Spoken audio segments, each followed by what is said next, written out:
Bueno, muy buenas tardes, chicos y chicas.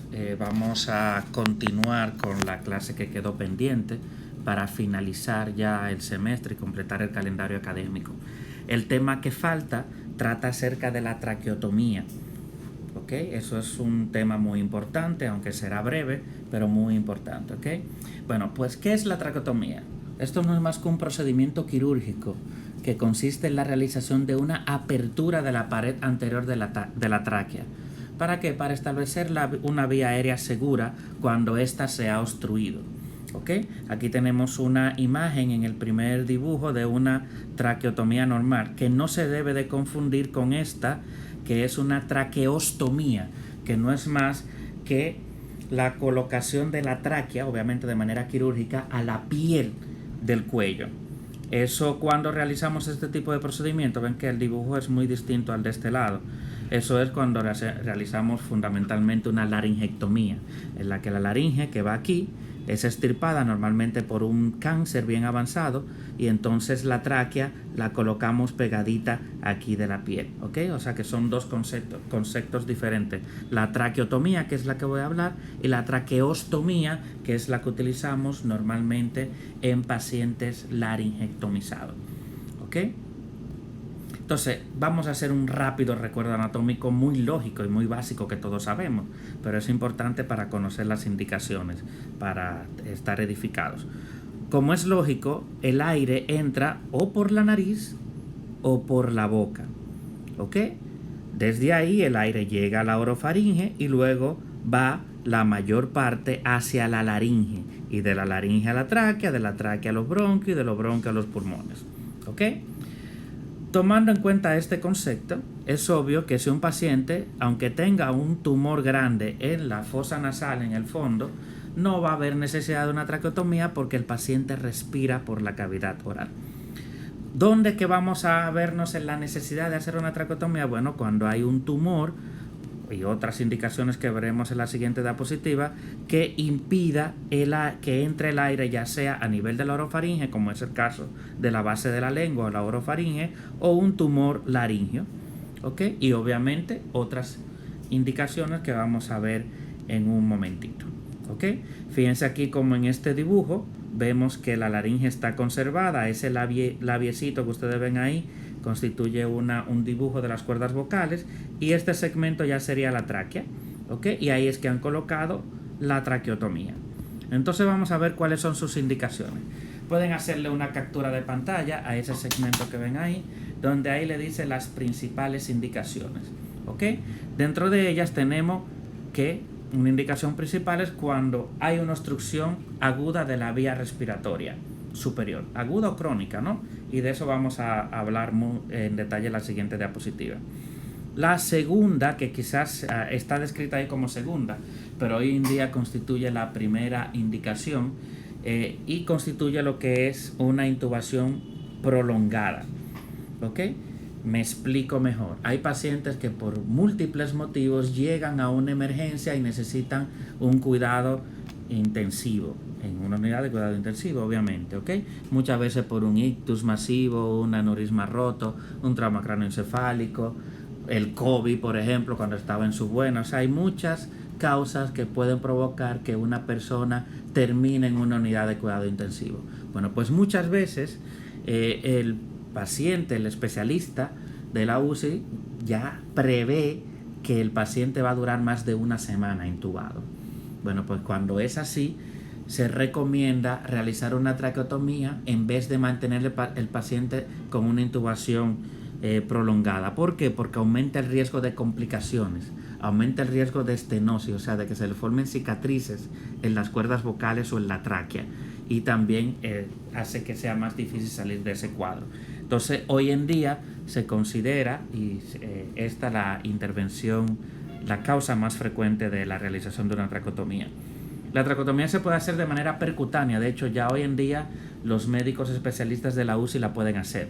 Nos llaman a nosotros fundamentalmente, o al cirujano general, cuando la traqueotomía puede ser difícil, como por ejemplo cuando el paciente tiene un tumor en el cuello, o un tumor tiroideo, o un obstructivo, o tiene una rigidez en el cuello, o un cuello corto, o el paciente es muy gordo. pero en términos generales, históricamente siempre la hemos hecho nosotros, los otorrinos y los cirujanos generales, pero desde hace ya unos años, y en nuestro país también, pues ya lo realizan los pacientes, los especialistas de la unidad de cuidados intensivos, o sea, los intensivistas.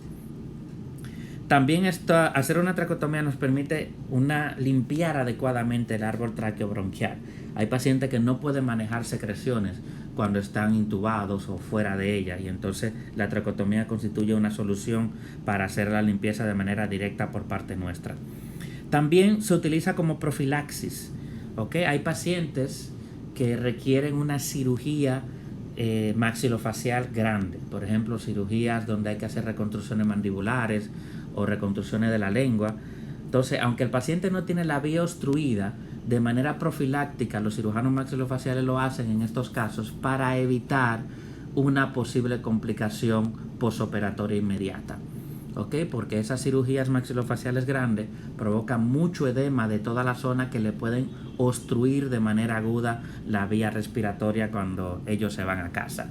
Entonces, de manera profiláctica se le hace para asegurar la vía respiratoria y ya luego entonces se la cierran al cabo de unas 2 o 3 semanas. ¿Ok? También se realiza la traqueotomía cuando tenemos la sospecha de una fractura inestable de la columna cervical. Ustedes ya muchos saben que si un paciente tiene un trauma cráneoencefálico, muchas veces no sabemos si la columna cervical está fracturada. Y a la hora de realizar una intubación orotraqueal normal, ustedes saben que hay que hiperextender el cuello. Entonces usted no puede hiperextender el cuello sin saber cuál es el estado de la columna cervical, porque puede provocarle una lesión medular al paciente y dejarlo cuadripléjico.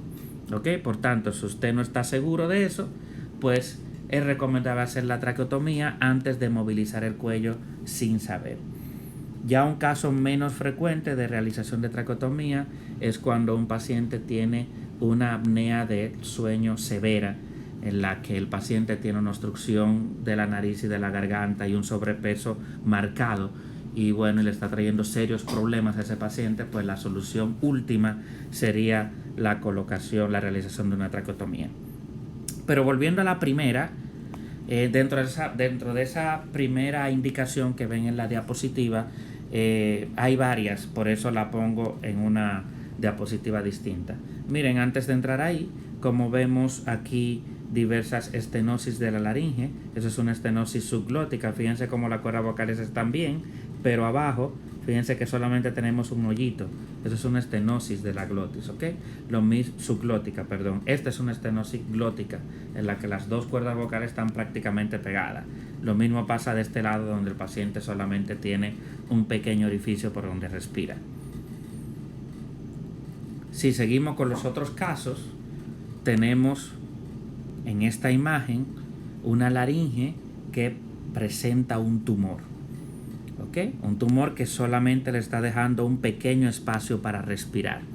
O sea, aquí por eso decimos tumor laringeo o faringolaringeo obstructivo, de las que a nosotros como otorrinos nos llegan con cierta frecuencia. La segunda causa, señores, de realización de traqueotomía lo constituyen los traumas craneoencefálicos graves. ¿Ok? Y ya otro menos frecuente dentro de esos traumas está el trauma laringeo externo, o sea, un golpe en la laringe, una fractura facial o una fractura de la mandíbula.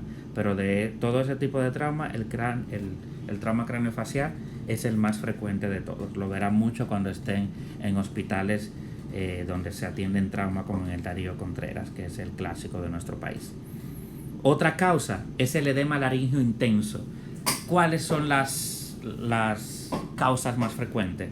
Bueno, el típico es la alergia a un medicamento o a un alimento.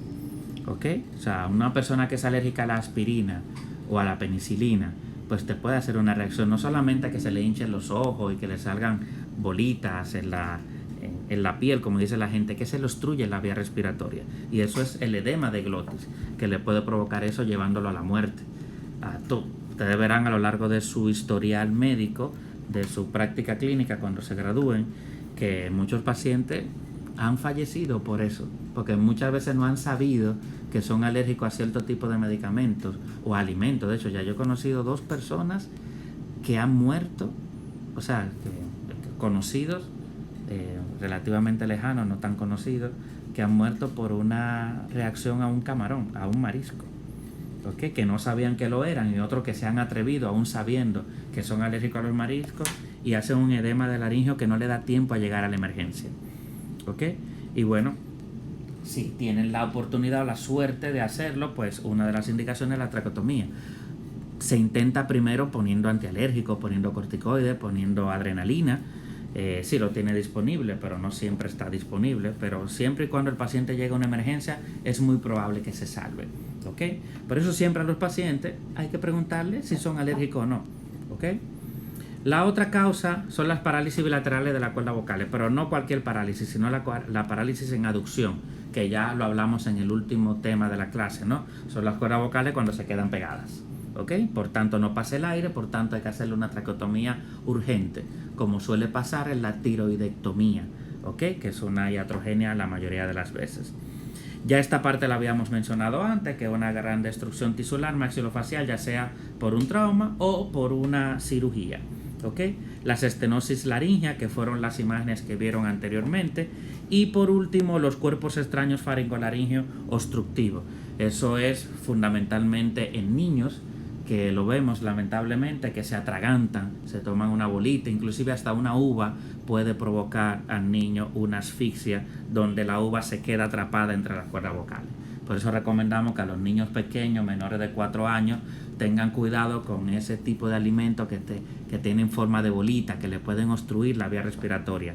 En el caso típico de la uva, pues si se la van a dar, la cortadita, ¿ok? Solo para tener precaución. Lo mismo la manzana, tiene que cortarlo en trozos bien pequeñitos por si acaso, para evitar atragantamiento.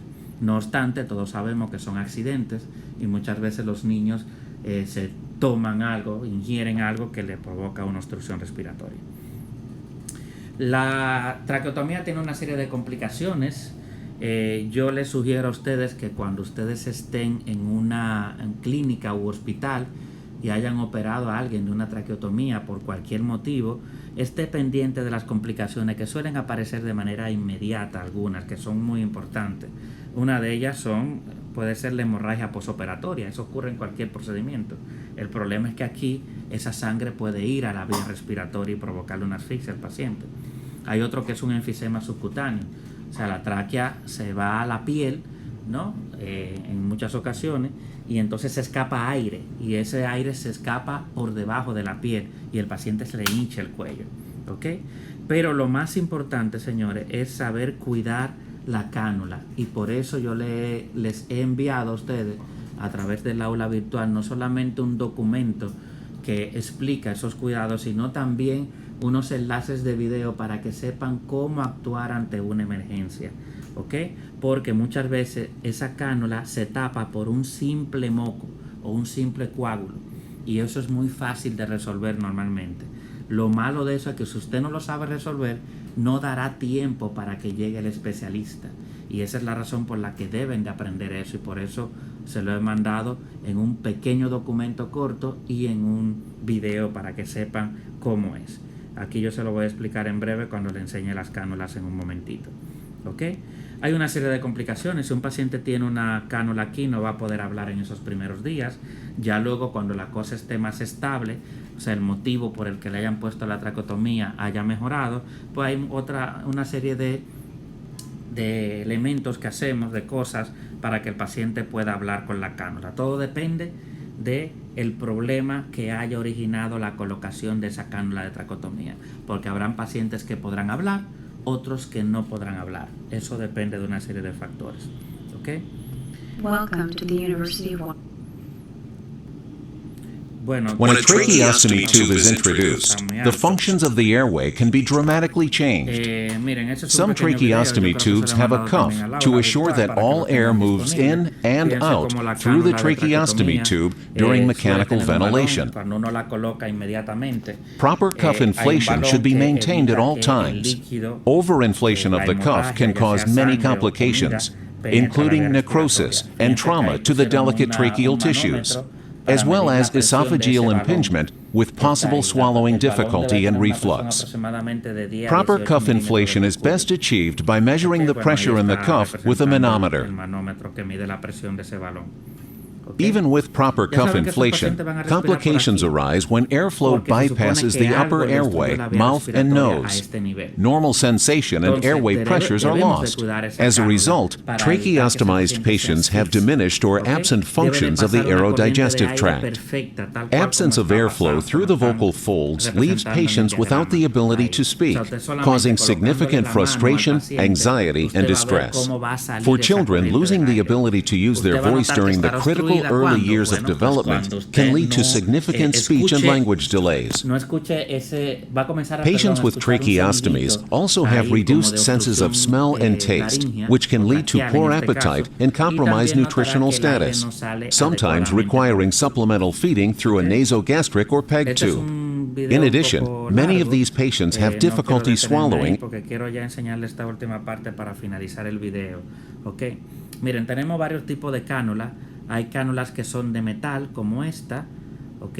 De plata, y otras cánulas que son de policloruro de vinilo o PVC y cánulas de silicona, ¿ok? Las que usted va a ver en el paciente en la clínica habitualmente son estas, ¿ok? Cánulas de silicona o de PVC. Si se fijan, aquí tenemos varios componentes en la cánula, como pueden ver ahí, ¿ok? Tenemos una cánula, la cánula típica tiene varias partes, como pueden ver ahí. Una parte que es blanca, habitualmente, como en esta marca, que es la que va hacia afuera, ¿ok? Y una parte que es interna, o sea, esta parte que está transparente va en el interior de esta, ¿ok? ¿Cuál es la función de esa parte interna? De hecho, se le llama así, se llama camisa interna o cánula interna, y esta la cánula externa, ¿ok? Cánula interna y externa. ¿Cuál es el objetivo de la cánula interna? Bueno, la tráquea, cuando tiene un elemento extraño como una cánula, en este caso, llaman por eso cánula de traqueotomía, reacciona provocando mucha mucosidad, y esa mucosidad se acumula en el interior de esa cánula. ¿Cuál es la importancia entonces? Bueno, que si el paciente produce muchísimo moco, se le va a tapar esa cánula, y ese es su único sitio para respirar. Por tanto, cuando usted extrae esa cánula, el paciente ante una emergencia vuelve a respirar. Por tanto, usted tiene que aprender a cómo sacar esa cánula, ¿ok? Que es la cánula interna, la camisa interna o macho, como le llaman, ¿ok? Porque usted puede sacar esa cánula y el paciente vuelve a respirar. Si eso le ocurre a usted cuando usted sea un médico de planta en un momento dado haciendo la pasantía o trabajando y no sabe cómo sacar esa cánula interna, el paciente puede morir por una asfixia por un simple moco. Entonces, por eso les exhorto a que guarden ese documento que les he enviado y que aprovechen que están dando esta clase para aprender bien eso mirándolo por YouTube también, ¿ok? Así que nada, la cánula de plata tiene la misma función que la cánula de silicona, ¿ok? La diferencia es que aquí